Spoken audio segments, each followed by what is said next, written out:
Hi guys, Allison here, the Bored Housewife. So this week I am continuing on with our new format. We are going to be talking about a passage from The Art of Living. It's going to be very small, very precise, and I am going to relate it to a specific scenario in my life because this is what I think about most, and this is how this kind of idea affects my life. We'll get there in a minute. As you know, this week I didn't do a drink tutorial. Instead, I have been drinking Bardstown bourbon. So Lady Eccentric gave us a little history or a little information on the bourbon that we're drinking tonight. She is going to tell a fun story, so hang tight for that. It's going to be a much shorter episode than last week's, and it's definitely going to be more fun, not as heady, I promise. Anyways, so yeah, cheers, guys. Let's have some fun.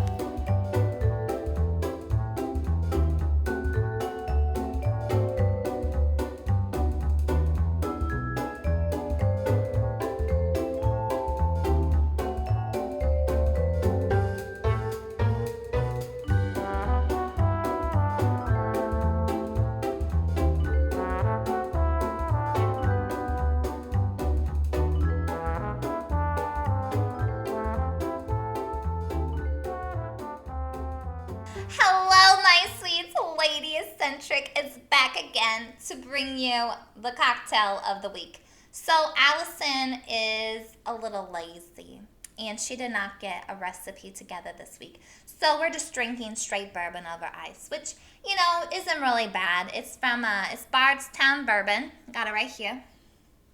It's delicious bourbon. I mean, bourbon doesn't really need much with it unless you're not used to the flavor.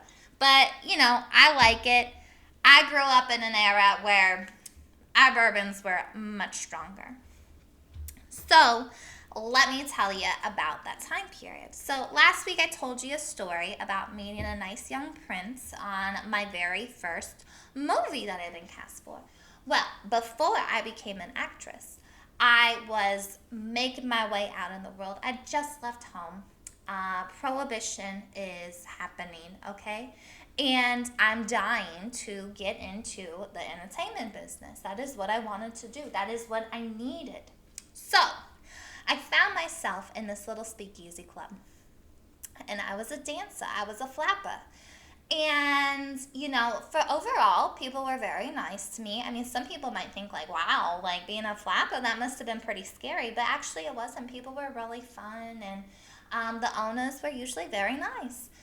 So, one day the owner asks me, honey, do you want to make a little bit more cash? And I was like, of course. I'm a single woman in the 20s with no money. And I need to, get headshots and things like that so I can make it in big time. So he said, okay, we are getting a new shipment of bourbon. But every time we try to get it delivered to the club, it gets intercepted by the police. So we need a sweet little baby face like yours to help us transport the bourbon. And I said, well, that sounds pretty, pretty scary. Like, I don't know if I can do it. And he was like, honey, if you want to be an actress, here's your first gig. Well, all right. So that's where I started. So back then, we called it bootlegging. I think they still have some versions of it today, but it was legitimately bootlegging. And I would go into this little town in New Jersey where they were making the hooch. And I would pick it up and I would take the train out there. And then somebody would pick me up from the train. And then we would go to this farm. It was very remote. I'm not sure I would really call it a farm, but it was very remote, out in the middle of nowhere. So they would put me in this truck. And luckily, I'm a Midwest girl. I've been on a farm before, so I knew how to work the vehicle. And behind me was just full of different hooches that they had made through the bootlegging process. So here I am. They gave me a shotgun. Had practiced that a few times. Hadn't shot one of those in a few years. Just in case, I got in some trouble. They dressed me up, and I would drive into the city with my bourbon haul or my hooch haul. And I would get pulled over a few times by the police, and they would question me, but I had such a sweet demeanor, and I was so convincing that they let me go. And so it worked for a really long time. I was the transporter of the bourbon from Jersey into the city, and then after I would bring it in, I would do my flapper show, and then that was that. So then finally, after a few years of doing this, I finally got discovered, and there was a man from Hollywood in the club that night. They were shooting a movie in New York City, and they needed somebody just like me. And so then that was my first gig into show business. But it started with me bootlegging hooch. And I will say it was a very interesting experience. You come in contact with a lot of, weirdos on the road there. And a lot of just different characters in that kind of business. So, anyways, I hope you all enjoyed my story. I'm going to take it back to Allison. I know she has some philosophical things to talk about this week. So, cheers, my sweets. I'll see you soon. Cheers, Lady Eccentric. Cheers, my sweet. Thank you so much for another great story. Of course. My pleasure. Isn't she such a treat? I also really like this bourbon. So if you guys have not heard of Bardstown Bourbon, it's definitely on the sweeter side. It's very easy to sip over ice. Highly recommend. Especially when you're talking philosophy. Okay. So, The Art of Living. I talked about this a little bit last week. This is a translation and an interpretation. This man, Epictetus, I don't know how you say his name, he's from Greek times, and he is dead for a long time. But man, this man makes sense. Anyways, it's just very old teachings. There's actually not much from him. I'm sure he wrote a lot more, but Alexander the Great set a lot of shit on fire, so I don't know if his things got caught on fire during that time period, but there's not a lot of his teachings still. So, today, however, from this book, this translation, this interpretation, I am looking at page 7 in case you guys decided to buy the book. Again, I highly recommend you do.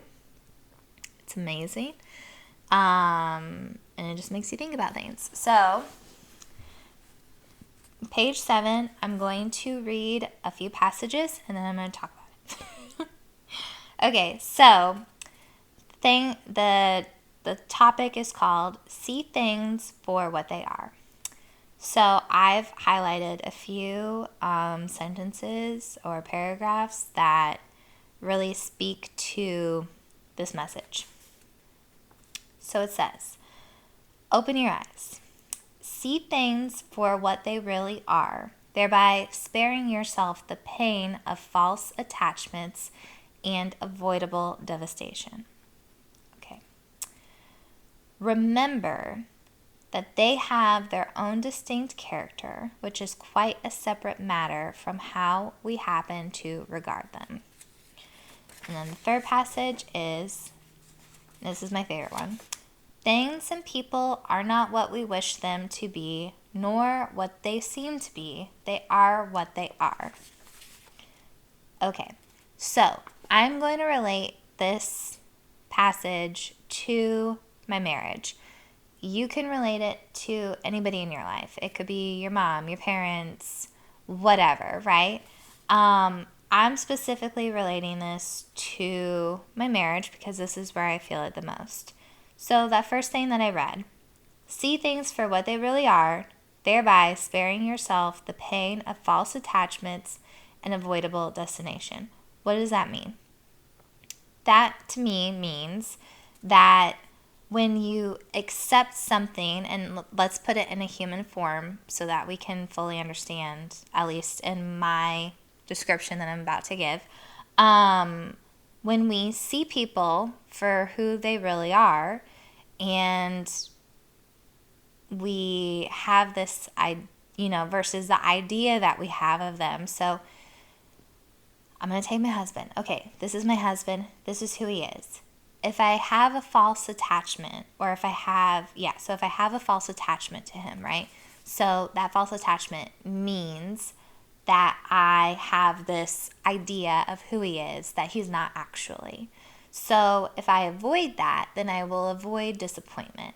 So if I have this idea that my husband always opens the door for me, okay? He usually does. But if I have this idea that that's what he does and he doesn't do it, that would be disappointing to me, right? So if you just accept people for who they are, my husband wasn't somebody who opened the door, then I would just accept that as who he was, and I would open my own door and I'd be okay with it. But if I had this idea that he should be opening doors for me everywhere we go, and then he doesn't, that would make me disappointed. So get rid of those false attachments. Get rid of those ideas that you project onto other people. That's what this is saying. The next thing says, remember, they have their own distinct character, okay? Which is quite a separate matter from how we happen to regard them. So, our interpretation of somebody is different as to who they actually are. So, my husband is who he is. I am who I am. You are who you are.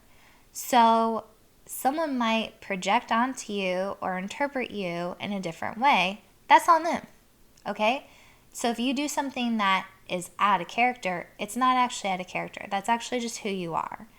That's who you are in that circumstance at that time. So, that's what that means. Sometimes my husband is somebody, again, just giving examples. Sometimes my husband is somebody who opens the door. Sometimes he's not.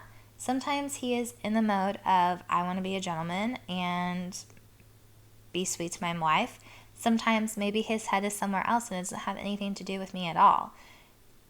Having a false attachment that he has to open the door every single time is only going to lead to disappointments once again.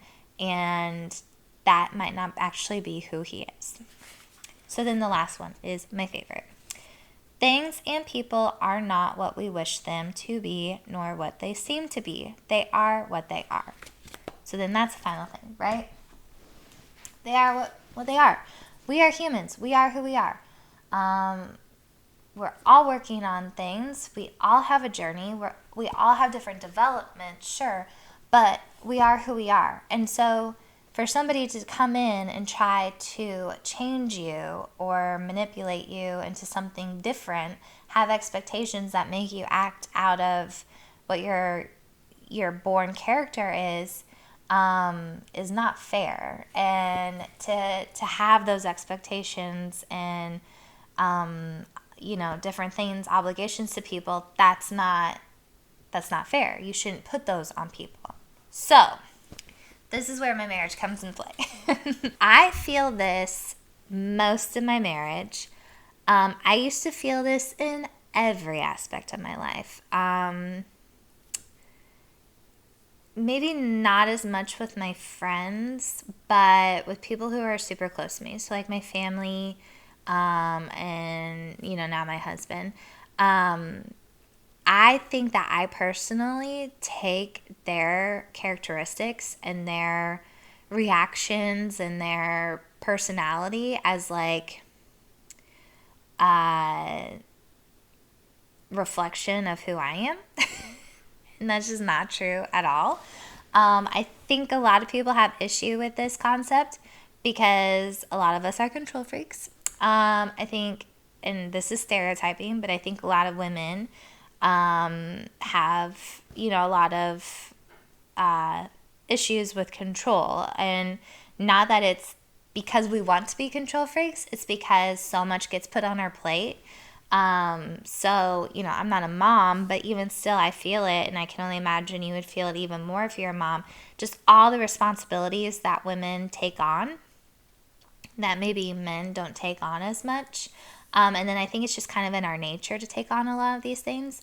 So even with my husband, I kind of mother him sometimes, and not in like a weird freaky way. Just like, oh, honey, like, can I get you another drink? Oh, let me make you dinner. Oh, let me do your laundry. Oh, let me do all these things that your mother did for you. And just like, are you okay? Like, constantly checking in on him. Are you okay? You seem upset. Can I make this different for you? How can I make this scenario better? I think as women, we just like, our biology makes us want to take care of people. So taking care ends up kind of, I think, manifesting into control. It's just my idea, guys, right? This is all objectional. So these are just ideas that I'm throwing out there. But I want to bring this into this scenario because I think that a lot of us do this. So why I love this so much, and this one, I think I said last week, there are some things that have stuck out to me in philosophy that I will remember. And I remember this one all the time because I am a control freak. So like I said, I feel this in my marriage. So I'm just going to give this big example. I want to preface it. My husband is a lovely man. He is so amazing, in fact, that he is at a bar right now, hanging out so that I can shoot this episode because I've had to double up, and this is taking more time than I thought it would today. But he respects me so much in all of this that I'm doing, and I think that is super cool. So I just want to say he's amazing, and I love you, Cliff Champ. Anyways,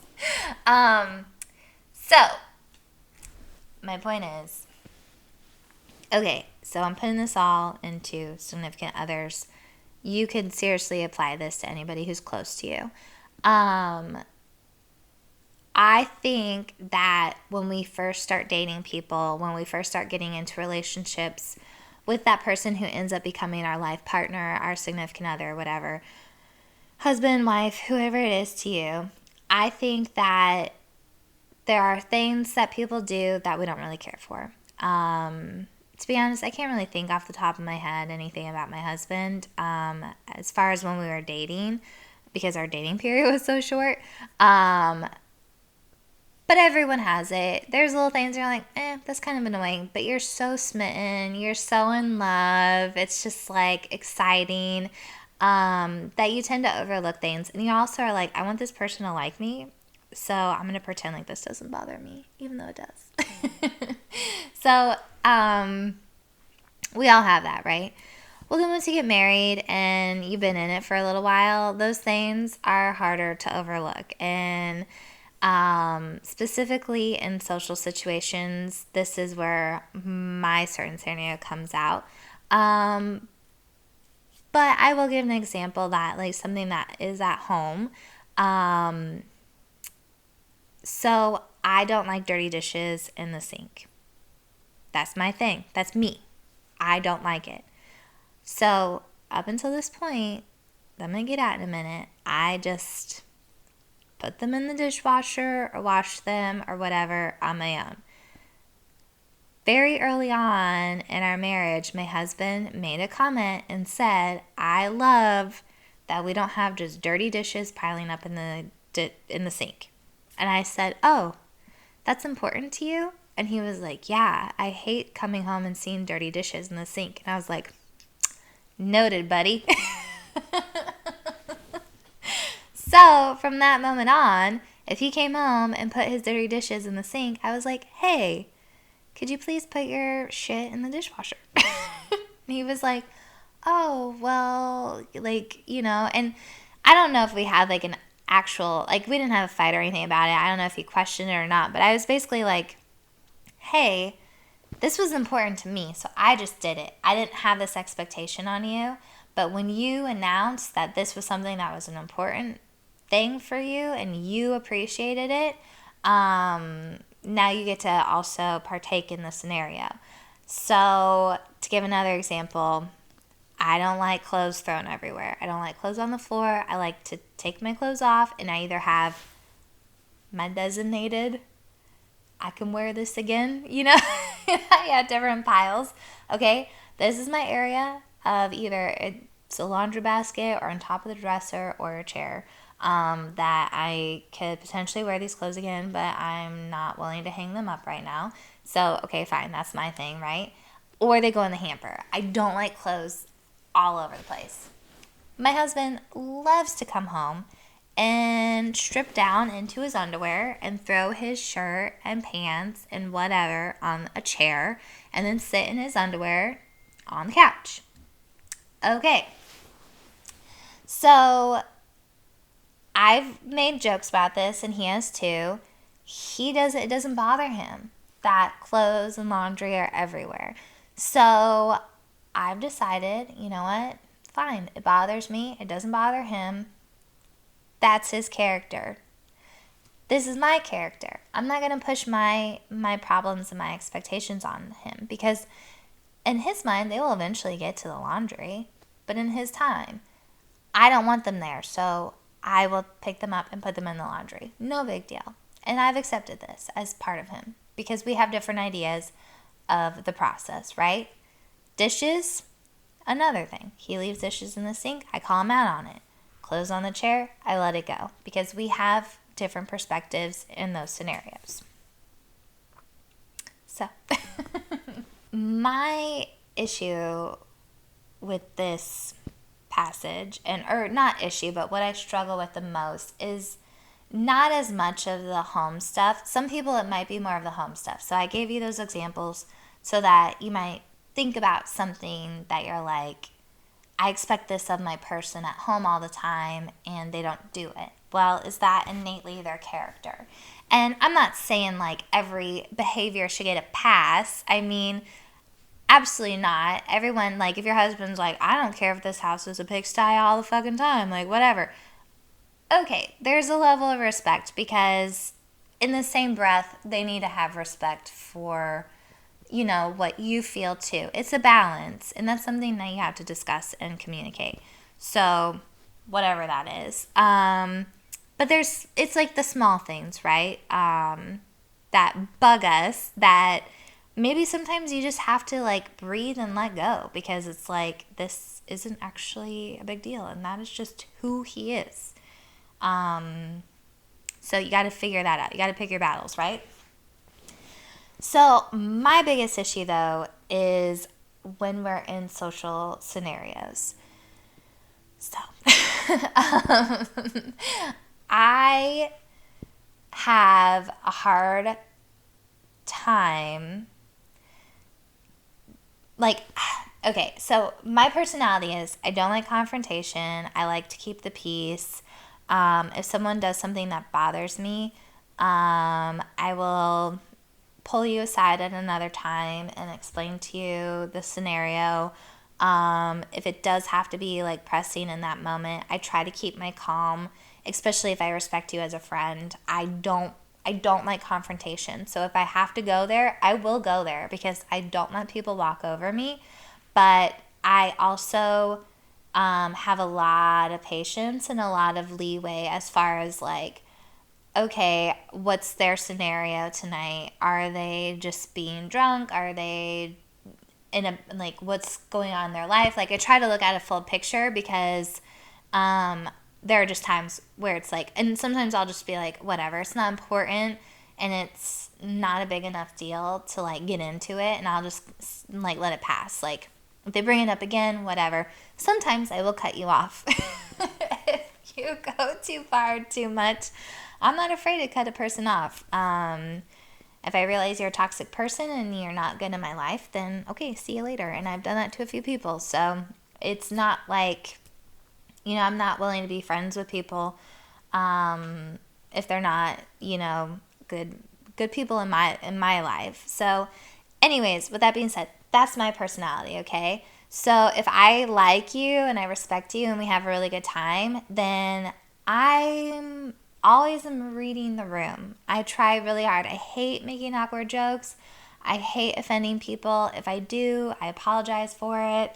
I'm just always like kind of, I think, a little bit on my toes, like trying to just accommodate people. And I don't know if that's good or bad. That's probably a mental thing. But at this moment, this time, that's just kind of how I operate. So, because I just don't want to, when I'm just trying to have fun, we're just trying to have fun, right? However, my husband, he's not rude. He's not bad at all. So I also want to preface that too. But when he gets drunk and when he gets really intoxicated, he just, gets a little out of control sometimes. And he doesn't have any read.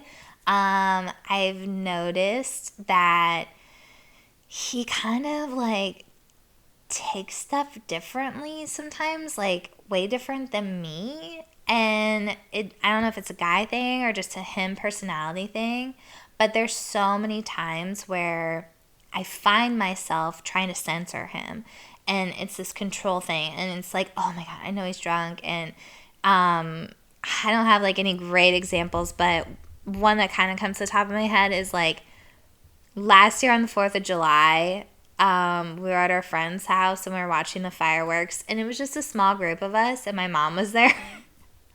But he got so wasted that he was like howling at the fireworks. And like, to look back on it, it's funny. But at the time, I was just like, oh my God, you're being so loud. And they live out in the country, but their neighbors aren't that far away. So I'm just like, oh my gosh. He's super tall. So like, he was like sticking his head, like we were like, hey, watch. He like lifted his hand up because he was like being drunk. And so we're like, oh my God, watch out for the fan. And then he was like pretending to like poke at it. And I was just like, oh my God, he's going to like break her fan and we're going to have to like pay for a new fan, So it's like, he was just being silly. He wasn't being incredibly destructive or disrespected, like disrespective or anything like that. But it was just like, oh my God, like you are being a lot right now.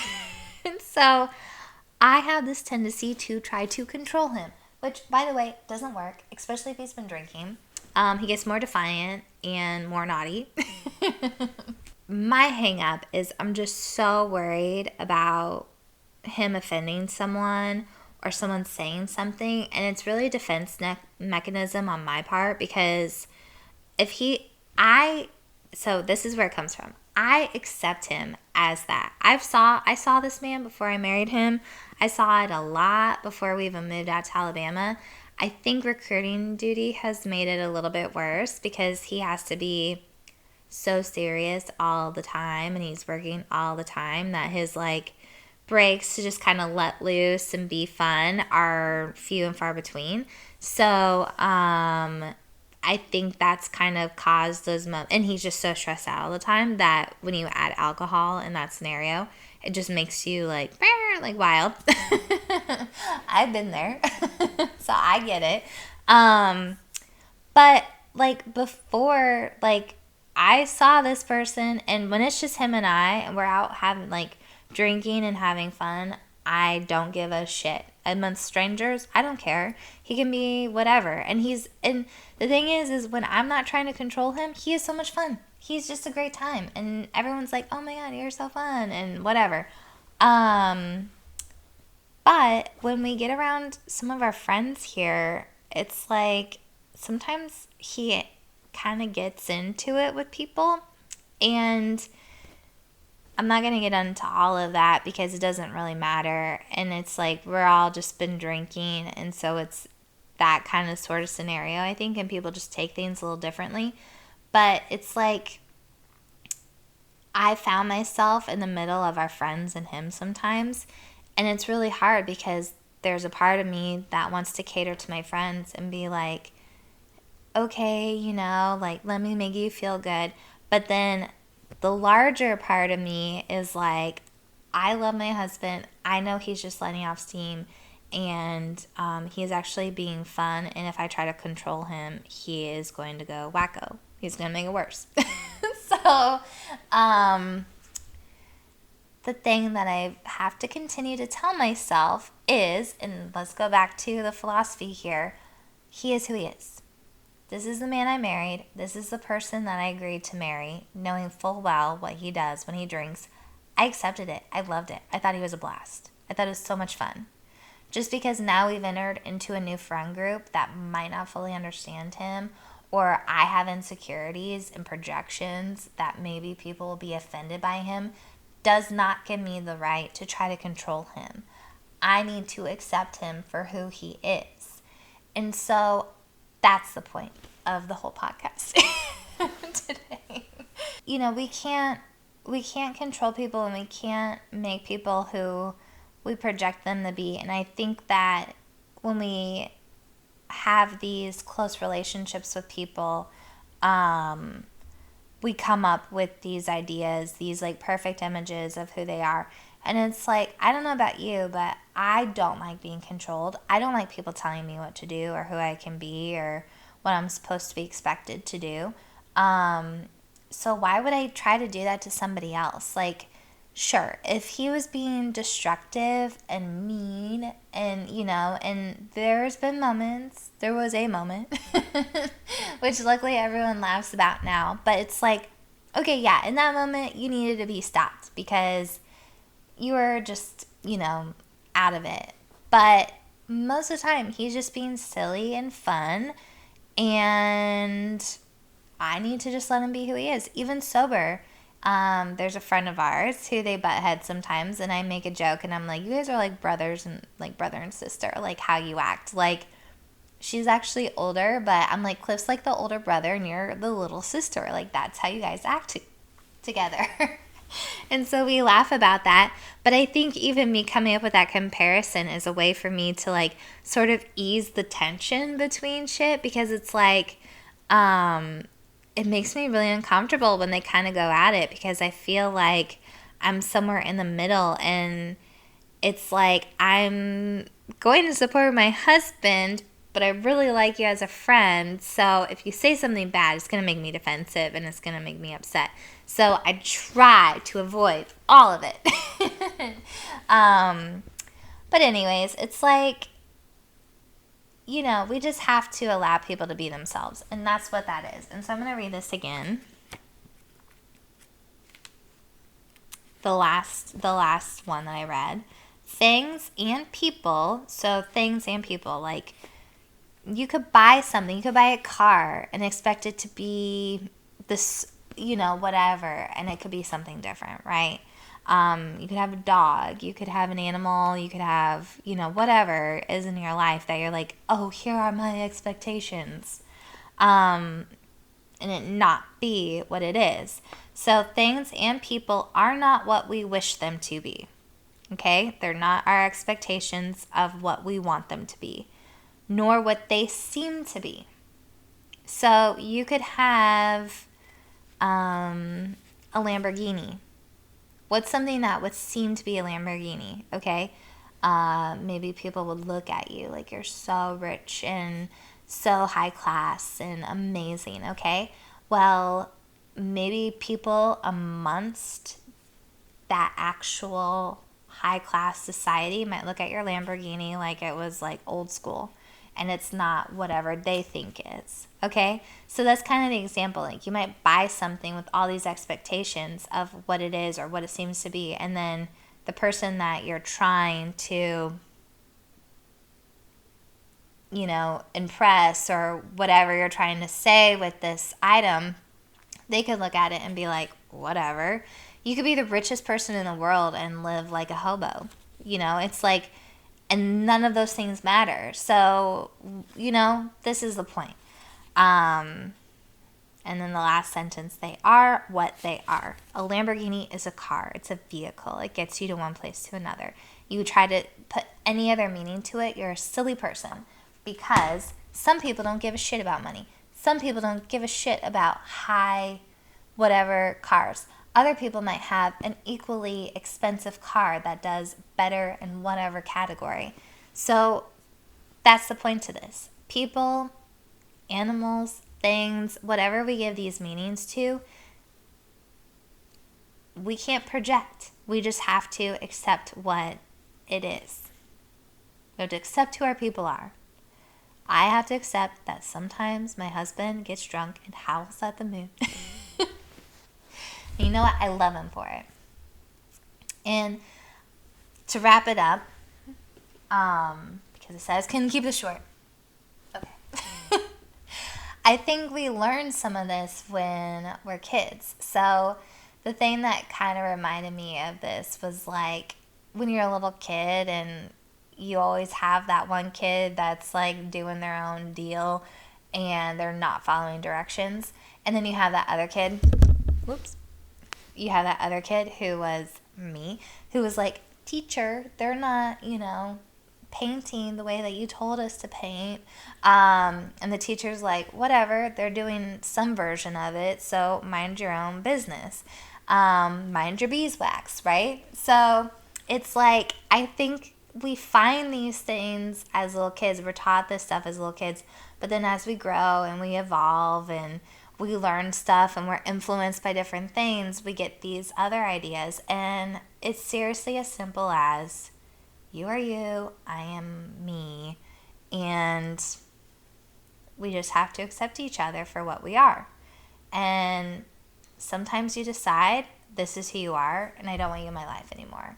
Fine. This is who you are, and whatever.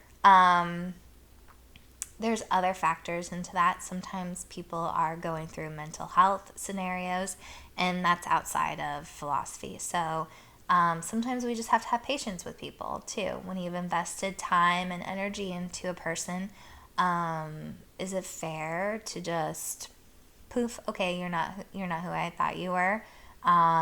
Maybe you've changed. Maybe it's not them at all and it's you.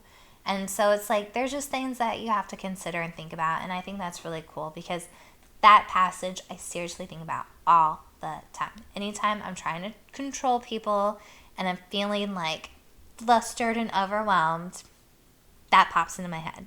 And that's what I'm telling you about philosophy. These things stay with you, especially when they resonate and you're like, light bulb moment. Whoa, okay, I see that, Anyways, thank you guys for listening tonight. Or listening at all, whenever, day, night, whatever time period this is for you. I really appreciate this. I am loving the new direction. I hope you enjoy it as well. I'm serious about bringing this philosophy stuff to the table because this is what I know and this is what I do. And I forgot to mention this in the other episode, so I'll mention it now. When I asked my mom about what she thought of me kind of taking this new direction, she could not give an answer because she's like, Allison, that is just kind of how you are. Like, you just kind of talk like that all the time, and I'm used to it, and I like it. So, I don't know. I don't know what to say. So I'm going on a limb here, but I think this is what it is. So I hope you guys enjoy it. I hope that you feel compelled to share, like, comment. Please let me know. I still want to hear your ideas and your thoughts. Is there something that you've learned philosophically that you would love for me to talk about or do a little bit of research on? Is there a writer that you really care about that's impacted your life? Like, let me know, guys. I would love to hear it. Otherwise, I'm just going to continue talking about my favorite philosophers and different philosophies. And I'm going to continue to talk from The Art of Living for a while because I think we all need to hear more of this shit. So yeah, get the book if you haven't. If not, just continue to listen to me talk about it. And cheers, guys. I will see you next week.